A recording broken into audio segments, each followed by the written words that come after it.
Welcome to the lecture Korean Bowls for Japanese Tea. In the previous chapter on art and politics, we discussed how political decisions altered the appreciation of Japanese architecture from colonial Korea. We examined this building, the colonial government building at Gwanghwamun, as evidence of this development. The demolition was a fundamental act in the creation and reinforcement of a Korean national identity in the nation-building process of South Korea.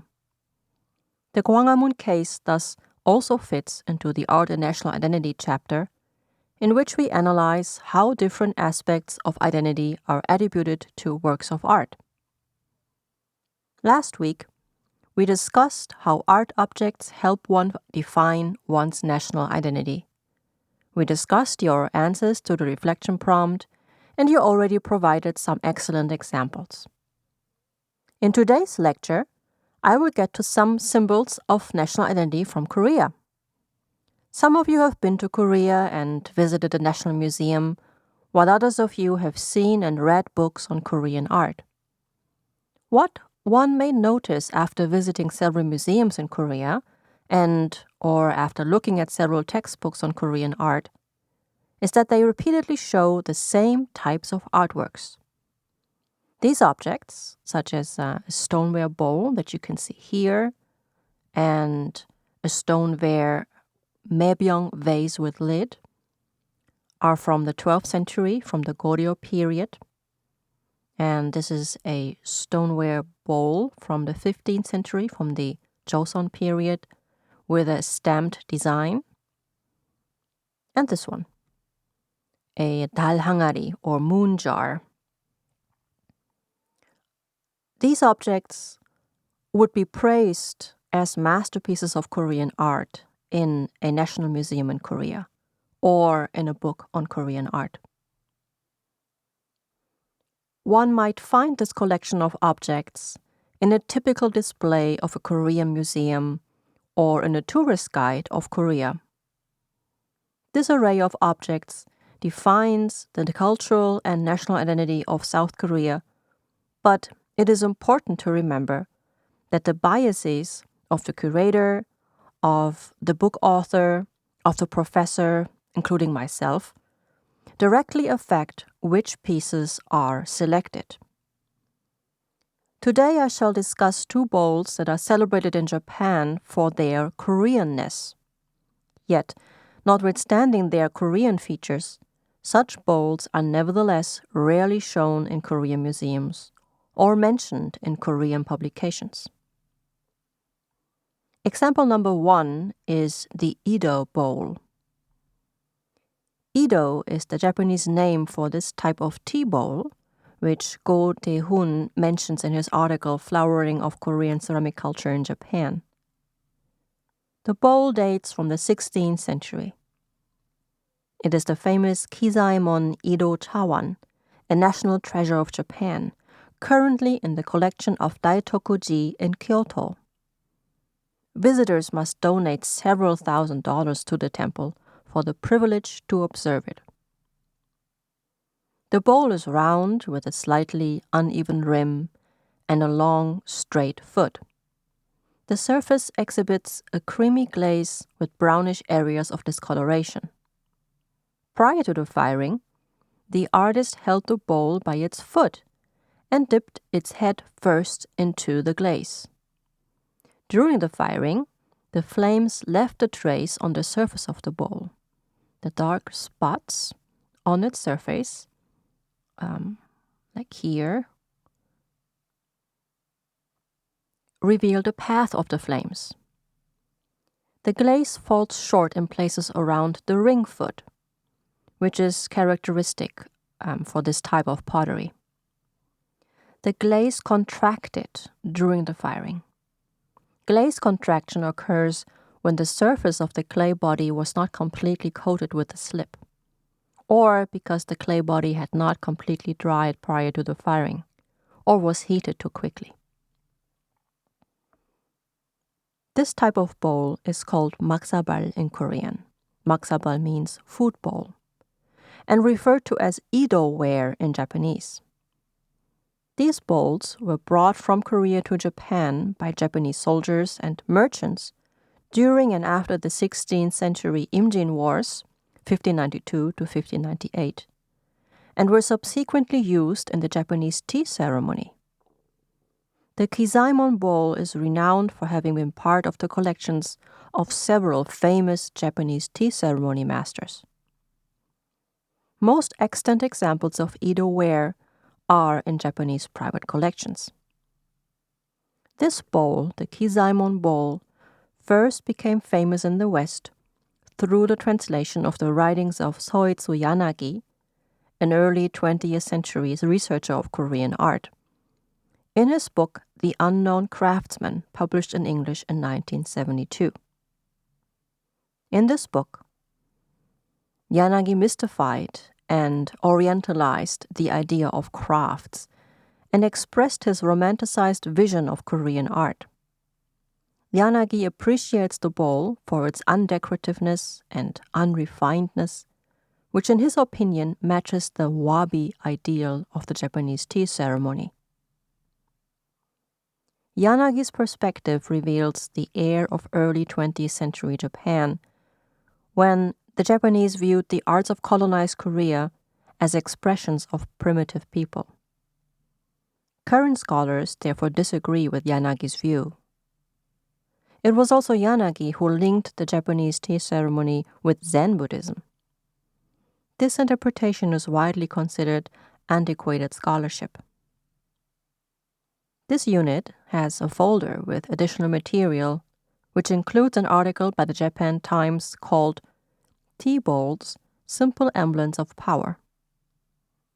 Despite scholarly criticism of Yanagi's perspectives, the style in which a Japan Times article is written reveals that Yanagi is still uncritically received and cited in Japan and around the world. In a Korean tourist guide, one can find images of Goryeo Celadon, as you can see here on the left-hand side of the slide, and Joseon whiteware, like here. And such objects are praised as beautiful masterpieces. However, there are no pictures of maksabal or IDO bowls. Why is this so?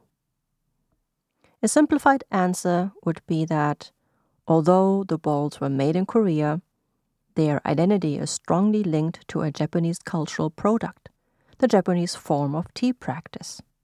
Thus, no such bowls appear in books about Korean art. However, the answer is not so simple. Let's get to example number 2, the Karasu Tea Bowl. This is a tea bowl from the town of Karasu in Saga Prefecture on the southern island of Kyushu in Japan. It is a round bowl comprised of brownish clay with an even rim and a straight foot. The diameter of the foot, the height and width of the bowl are well balanced and form a harmonious composition. The abstract decoration at the outside of the bowl has 5 separate registers. So 1, 2, 3, 4, 5. It was not painted, as you might think. The patterns were incised with a sharp knife-like tool, and the deep parts were then filled with white slip. Prior to the firing, the dried bowl was covered with a transparent glaze, giving it a shiny surface.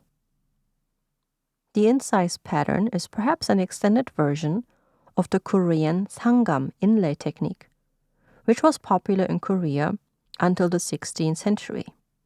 And some of the earliest examples are from the 12th century, like this one, an example of Goryeo sangam, or Goryeo inlay technique.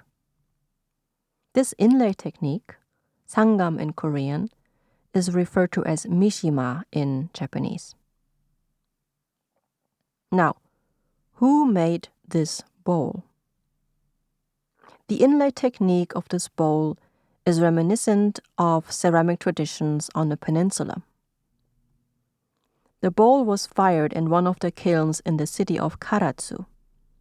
You can see this town is in the northern part of Kyushu, here on this map. And over here you have Korea.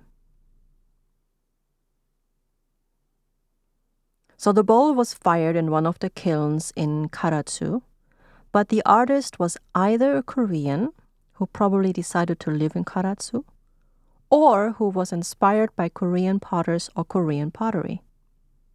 Karasu is only 25 miles from the southern tip of the Korean peninsula, which speaks for a direct technology transfer.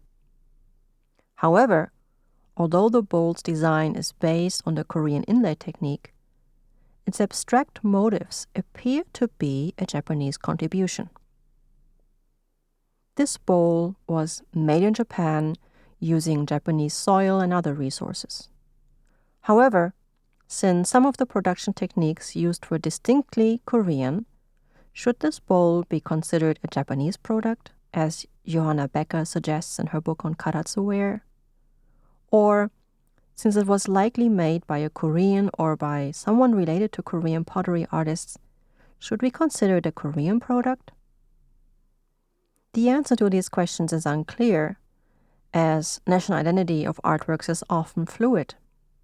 Thus, I'm inclined to say that the Karasu Tea Bowl and the IDO Tea Bowl discussed earlier each have multiple identities. The two examples introduced in this lecture demonstrate a development in Edo period Japan. From the 16th until the 18th century, there were 3 types of Korean-style tea bowls available on the Japanese market. There were bowls made by Korean potters in Korea for Japanese consumers, for example, Edo ware. There were bowls made by Korean potters and their descendants in Japan, like Arita, Hagi, etc. And then there were bowls made by Japanese potters in Japan who were inspired by Korean decorative techniques, like Karasu. In contemporary Japanese tea culture and ceramic circles, bowls are still appreciated for their Korean style. But in many cases, there is in fact very little evidence for a direct link with any of the previously mentioned Korean pottery traditions.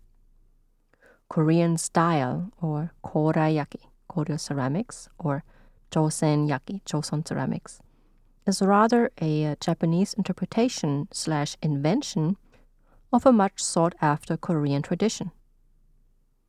For an example of how Japanese artists use Korean style as a marketing tool, see this picture from a Japanese blog. This Korean style bowl, it's in fact Edo, right? It's Edo ware. It was made by a Japanese artist who is the 11th generation in a family of Korean style potters. The bowl costs approximately $7,000. In conclusion, Koreans, like many other people in Asia and South America, have a distinct body of cultural and artistic masterpieces that define their national identity. For example, Goryeo Celadon or Buncheong ceramics with inlaid decoration.